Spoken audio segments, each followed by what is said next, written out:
Onalebo Jumatika wewa Natai music Nasanze olutalo mu katale Nakasero ebikozesebwa nga byekalakasa anti ebikozesebwa byafuuse ekizibu buli kyolamuzaako kyagala lwana mukenene ntula byasose yomba mbofe kimu tulyanga ku nnaku ezikowa yidi olutuukanga muggula ennyama kale mugirye nga buli lunaku tulabe mukyala kabeji yazanyiziira n'agamba mugenda kunjokesa omuliro mwagala nnyo kunsiikira mu mbizi nga temumanyi yadde eddiini gye nsinza twabadde tuli awo ne taaba n'atuuka yajjidde muli mu kamindi mwabeera n'agamba amunywa naye munneegaana lumundiremera ku mutwe gw'omuntu mukyala walagi ate najja atusesa yagambye nze mbamalako ebirowoozo nsala ne weeyiti abanene ne mbajuna naye munywa munnenyinyimbo ate mulina n'amannya ge mwampa ge simanyi kuno masinike ngani gwe muvoola ebito ebyempuuta nabyo byabadde wali nga bibuuza nnyama yabyo gye babembulako mbune nnuuni lwaki muzikwakulamu kalatirisiti mutujjemu obubedo twabadde tuli awo nakati nayimuka neyeebuuza bannaye nze nkaluba bw'oba onondya lwaki onkeculakecula oba nkaluba muli ebijanjaalo bijanjaalo we yabadde n'awulira n'agamba nakati lwaki ongenderamu lwaki ojuliza nze nga waliwo ejjobyo oyo gwe mufaanana nde kandi wa kikomando ennyama y'empunu nayo neyeebuuza mbu bannange ffe kituba mu nkukutu naffe mutudduse ku kaasi z'embalala abasaabaze beegulira emisito bogoya n'endizi beekutte emimiro akaami akampyo kanyomeranga wala baavudde ku kino ku haji ow'omulevu eyabadde ayitawo ng'akutte bogoya kondiizi nti haji nze mbasiibulula oyo gw'otwala eminwe tegibamala bogoya yabaddewo ng'awulira emmanju n'akwata ndiiza amalaka n'amunyiga ye sabbuuni teyanyize yadde ekintu nagenza okulaba ng'afuluma agenda nze ne mugoberera ng'anoonya okumanya naŋŋamba nze nalinnya mwana gwe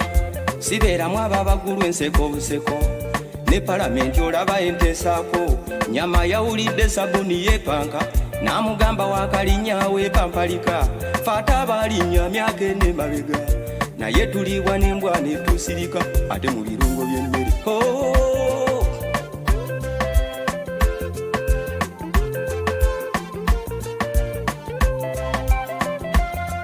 mu birungo by'emmere wabadde akavuyo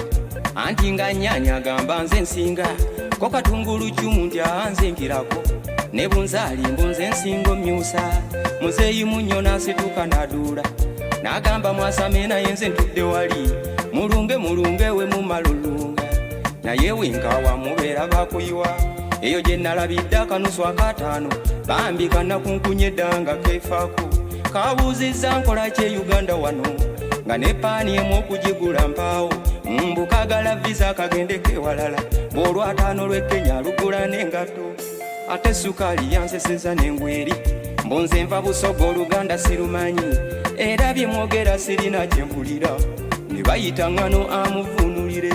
omugaati ne ffene nalabye beesooza nga mugaati agamba ffene oli wa kyalo ko ye seegaanye ssebo ndi wa kyalo yagala ondaga ensigo nti ekyo n'ameruka leero we bakuli obeera osaanyeewo kimanya we bakukalirira amagezi bagookya muwogo yazze ng'akyayagala okumanya bamubuulira ego yazze asobola okuliwa mu pulezidenti kiyawendula abantu muno balyeyo beesonyiwa ebirala ndagala nekutiya beekutte emimiro ndagala n'akwata kutiya n'amuyuza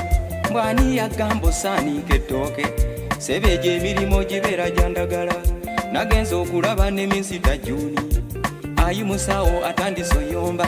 mbwani yantuuma erinnya bwayise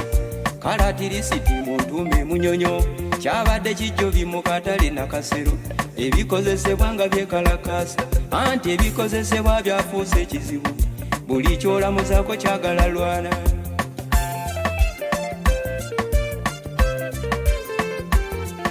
nabadde simanyi nti mu katale Nakasero ne pulotekita nazo zitundwayo nagenza okulaba ziwanika omukono ne zigamba zikooya okuzisiiga ettoomi mbwabamu muzambala muzifumisa obutuli ne muvumaganya zombu zaali nfu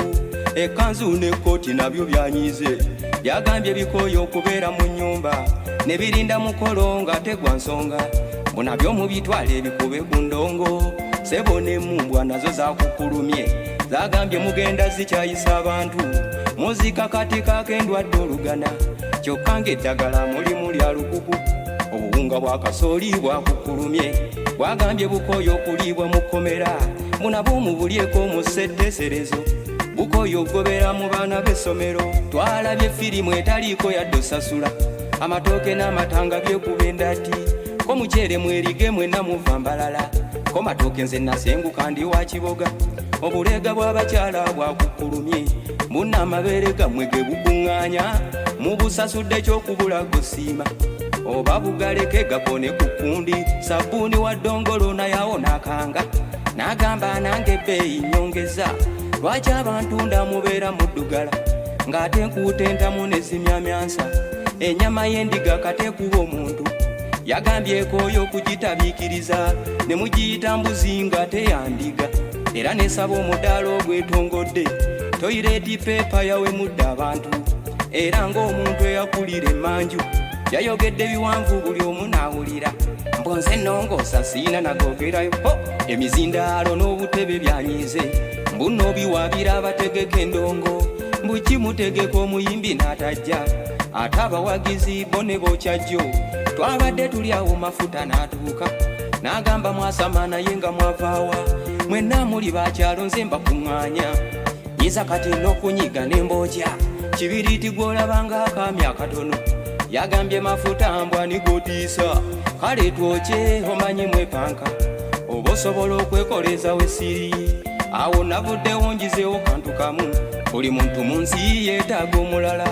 Kyabadde kijjobi mu katale Nakasero, ebikozesebwa nga byekalakaasa, anti ebikozesebwa byafuuse ekizibu, buli kyolamuzaako kyagala lwana. Nalese bironda akakiiko nenvaawo, byagambye bikooye okuseerebwa abantu, mbu byagala bimanyani avaako obuzibu, naye nze ŋŋamba mafuta y'ensonga. Mbadde Jumati mweraba ŋŋenda, nyimbye Lukolosoofu omugezi alumanya, Kapayi mweraba kaŋŋende mbigule, naye simanyi oba binakkiriza, anti ebikozesebwa byafuuse ekizibu, buli kyolamuzaako kyagala lwana. Kapayi mweraba kaŋŋende mbigule, naye simanyi oba binakkiriza, anti ebikozesebwa byafuuse ekizibu, buli kyolamuzaako kyagala lwana.